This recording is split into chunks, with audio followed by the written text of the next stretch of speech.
Nessa semana que nós estamos falando sobre como você abrir negócio, como você ter negócios e seguir a direção de Deus, trazer Deus como teu sócio, trazer Deus como seu CEO. Nós falamos no vídeo de segunda-feira como você trazer Deus para ser seu sócio. E no vídeo de ontem nós falamos como você ouvir a voz de Deus e ser sensível e obedecer aquilo que Deus fala. Porque muitas vezes aquilo que vem à nossa mente não é o que Deus quer para nós. E Deus quer que nós sigamos a ordem dele, a direção dele, para que tudo vá bem para a nossa vida. Hoje, nessa quarta-feira, eu quero falar o que você não deve fazer com o seu negócio. E você não precisa nem ouvir Deus falar sobre isso, porque tem muitas coisas que Deus já deixou escrito, Jesus já deixou falado nas Escrituras, que é a maior revelação de todas, de como você não deve proceder. E quando a gente fala de negócios, sim, a Bíblia também fala como você não deve proceder em seus negócios. E eu quero te fazer um alerta. Cristo, ou mesmo o nosso Senhor Deus que está nos céus, ele não tem compromisso nenhum em abençoar um negócio ilícito.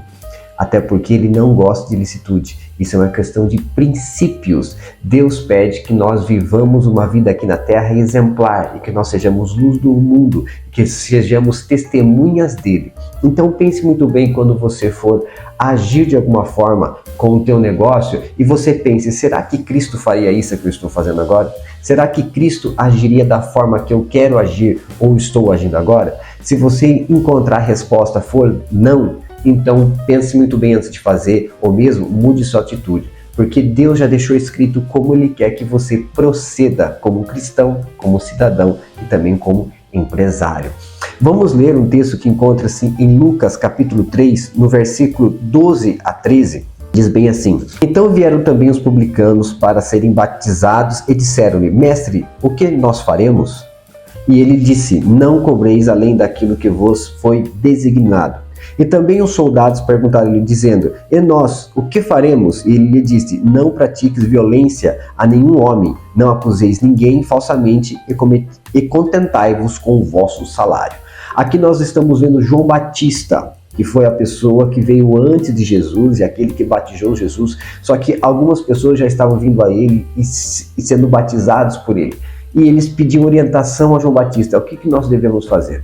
Aos publicanos nós podemos dizer que seria o pessoal da Receita Federal hoje, ou da Receita Estadual, ou seja, aquelas pessoas que cobravam impostos. Ele disse o seguinte, não é para cobrar mais, não é para você extorquir ninguém, não é para você subornar ninguém, não é para você pegar uma parte do dinheiro para você e outra parte para o Estado, que era uma prática dos publicanos na época. Depois ele falou com os soldados, e ele disse que não era para os soldados também acusar pessoas falsamente para extorquir dinheiro, e eles deviam se contentar com o salário deles. Bom, aqui já está um princípio muito claro, ou seja, Deus não quer que nós subornamos alguém, Deus não quer que nós fazemos propina, ou aquele, digamos assim, eu te ajudo aqui para você me ajudar ali, tá? Esse toma lá da cá com Deus não funciona. Entendeu? Ele quer que nós sejamos pessoas lícitas. E quando a gente fala de empresa, tem muitos lobbies. Apesar que lobby é uma questão que até é lícita, mas só que tem muitas questões, negociações que são feitas através de vantagens que não são vantagens competitivas. São vantagens que você consegue através de subornos e propinas. E isso não é da vontade de Deus. E ele não tem compromisso nenhum em abençoar uma pessoa que age de tal forma. Tem um outro texto muito legal que encontra-se em Marcos 5, quando a Bíblia conta a história de Jesus que foi até Gadara e ele teve o encontro com um endemoniado gadareno. Se você ler o capítulo 5 de Marcos, você vai entender toda a história ali. Só que no final, os demônios que saem, que são expulsos por Jesus da pessoa que estava ali, o endemoniado gadareno, eles pedem a Cristo que se eles pudessem ir até uma manada de porcos. E a Bíblia diz que eram milhares de porcos. E Deus autorizou, no caso, o próprio Cristo disse, não pode ir. E na hora que os demônios entraram naqueles porquinhos, eles se precipitaram e caíram no mar e morreram todos afogados. Aí a gente pode pensar, mas será que faz sentido isso? Será que Deus não tem dó dos porcos?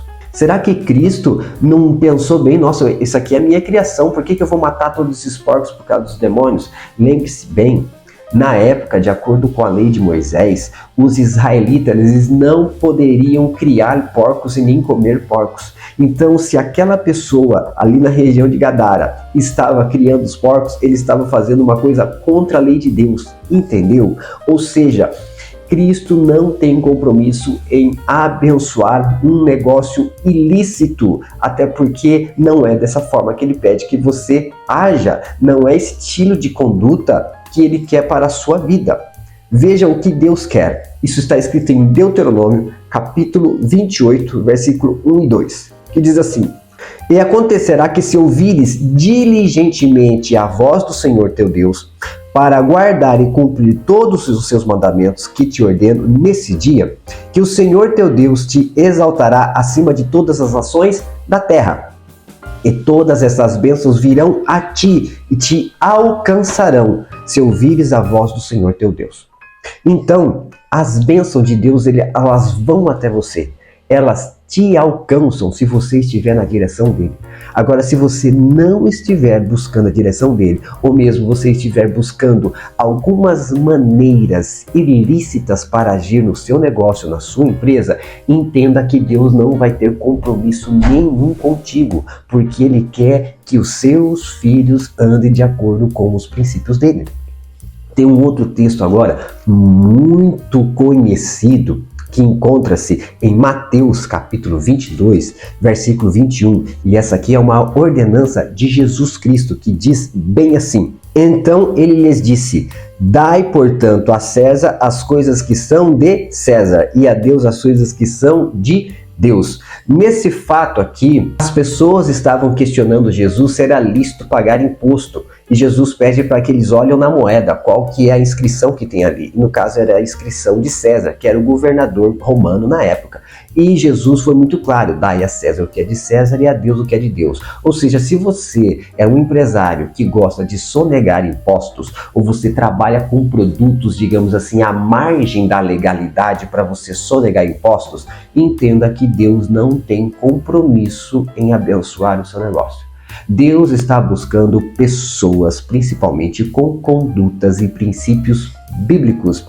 A Bíblia já dá um manual de princípios e tudo que Deus quer para a sua vida. Entenda que se você é um cristão que pretende abrir um negócio ou já tem algum negócio, haja com o seu negócio de acordo com os princípios bíblicos, porque Deus vai te abençoar. A Bíblia diz que as bênçãos te alcançarão e você não vai comer o pão de dores, como a gente viu lá na segunda-feira. Você viu o vídeo de segunda-feira? Eu vou colocar a playlist aqui, ó. Você depois dá uma olhadinha. É importante você ter uma conduta de vida cristã. E entenda que se Cristo colocou isso aqui na Bíblia, você pode achar assim: ah não, mas só que o imposto aqui no Brasil é muito caro. Na época, para os cidadãos romanos, e no caso a Judéia, que era uma província subjugada por Roma, os impostos eram muito bem caros, sim, Senhor. E mesmo assim, o Senhor Jesus Cristo disse que deveria pagar os impostos. Entendeu? Então isso quer dizer que se você estiver debaixo da direção de Deus, você vai empreender aqui no país que a gente vive, no Brasil, você vai pagar a carga tributária que é alta, sim, eu concordo, só que é a lei que está vigente. Então nós devemos respeitar a isso e pagar nossos impostos, e Deus vai te abençoar muitíssimo se você estiver na direção dele. Portanto, para a gente finalizar esse vídeo aqui, Deus não tem compromisso em abençoar negócios ilícitos.